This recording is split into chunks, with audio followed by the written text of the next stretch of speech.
Look at this baby. So gentle, so innocent. You'd think this child would grow up to become a good man, an honest man. Well, think again. Hitler was born Adolphus Hitler in 1889 in a small town in Austria-Hungary. His father, Alois Schicklgruber, was born out of wedlock, but eventually changed his name to that of his stepfather, becoming Alois Hitler. Alois was a mid-level Austrian customs officer, not really rolling in cash, but certainly rolling in women. He married a rich, older lady, but then immediately started having affairs, including one with a much younger house servant. A few years later, he left his sick wife to be with his mistress, but since the Catholic Church didn't allow divorce at the time, he couldn't marry her. So he waited for his old wife to die and had a child in the meantime. Then his wife died, so he married his mistress and had another child, but then his new wife got sick, so he employed his much younger cousin Clara to take care of her. Then when his new wife died, he immediately got Clara, his cousin, pregnant, and then married her. In that order, you rock star. Clara and Alois had 3 children together, who all tragically died while in infancy. So when the 4th child, Adolf, came along, Clara spoiled him rotten. The Hitlers had 2 more kids, and the family moved around a few times, meaning Adolf had to attend 5 different elementary schools. Adolf's father was strict, quick to anger, and took most of it out on the eldest son until he had enough and ran away at the age of 14, leaving 7-year-old Adolf to do most of the chores and get berated by his father. The result was a difficult relationship with his dad while he was super attached to his mother, who worried over him and his health excessively. Hitler did well in school at first. His grades were good and his teachers praised him. He was popular with the other kids and enjoyed gathering them together to play war games. He also loved reading and particularly liked stories about cowboys and Indians. As he grew older though, he started to get into trouble.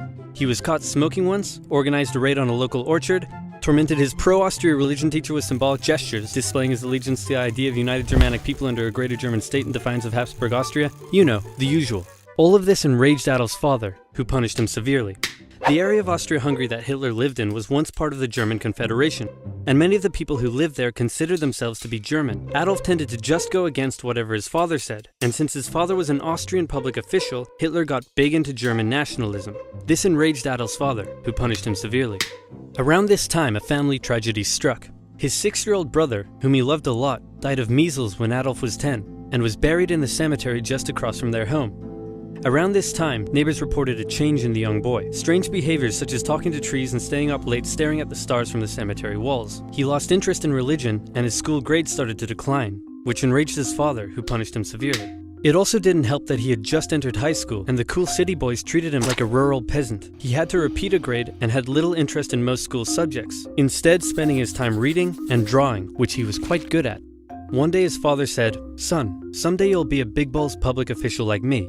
And Adolf replied, "No, father, I'm going to become an artist and soar high above the clouds with the eagles." This enraged his father, but by this time he was an old-ass man, so he just sort of let it go, and then died of a lung hemorrhage. Hitler just about passed his final semester, and celebrated in the typical way, by getting blackout drunk and wiping his ass with the certificate.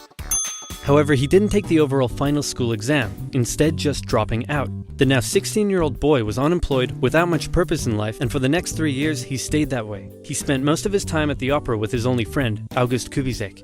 Kubizek later wrote his memories of the young Hitler, and said he was passionately interested in many things, felt he was in many ways better than others his age, was quick to anger just like his father, and an incredible speaker once he was ranting. When he was 18, he said a very sad goodbye to his mother and went to Vienna to take the entrance exam for art school. He failed. Soon after, he had to return home. His mother was sick, and her health was rapidly deteriorating. Hitler stayed by her side, and when she eventually died, the family doctor said he had never seen someone so overwhelmed with grief as Hitler was. Then Hitler returned to Vienna, still hoping to find a career in the arts, but he never did. Instead, without parental support, Hitler ended up on the streets. Now in his early 20s, he spent a few rough years living in and out of homeless shelters, making what little he could from selling postcards he painted. It's hard to pinpoint exactly when and how Hitler's extreme ideological beliefs formed, but his time in Vienna would have certainly played a role. Anti-Semitism was widespread in the city. The mayor, whom Hitler supported, was an outspoken anti-Semite. There were many right-wing anti-Semitic newsletters, which Hitler took a keen interest in. He bought into the conspiracy theories, and became a firm believer in the idea that there are many races in constant struggle with one another, the purest of which were the German Aryan people, and the worst of which, he believed, were Jews. Since Austria-Hungary was a multi-ethnic empire full of lesser races, Hitler wasn't a fan. So when he was 24, he moved to Munich in Germany to avoid doing military service, and for one more year he was a drifter on the streets, until something huge happened. In 1914, long-standing tensions in Europe erupted into the First World War. Crowds across Europe celebrated the news. Within days, Hitler volunteered for the German army. The war gave him a purpose in life. His fellow soldiers gave him friendship and brotherhood. Despite the horrors of war, Hitler considered it to be the best time of his life. He was reportedly a brave soldier and was awarded the Iron Cross, first class. He was also very lucky and had many close encounters with death. His luck ran out in 1916, however, when an artillery shell injured his leg. He went back to Germany to recover and was outraged to find a general apathetic anti-war attitude among the exhausted and hungry German populace. With the war turning against Germany, he returned to the front lines, but was temporarily blinded by a British gas attack in 1918. A month later, still recovering in hospital, Hitler learned of Germany's defeat and surrender. The terms of the peace treaty were tough on Germany. It had to pay a lot of money and lose a lot of soldiers. These conditions weakened Germany and humiliated the German people. Europe's borders changed after the war too. New countries were formed out of Russia's lost territory, Austria-Hungary was dissolved, and there was one big new country splitting Germany into two. Hitler, seeing the country he loved humiliated like this, said that hatred grew in him for those responsible, by which he meant communists and Jews, who he believed had stabbed Germany in the back by spreading dissent and anti-war propaganda back home.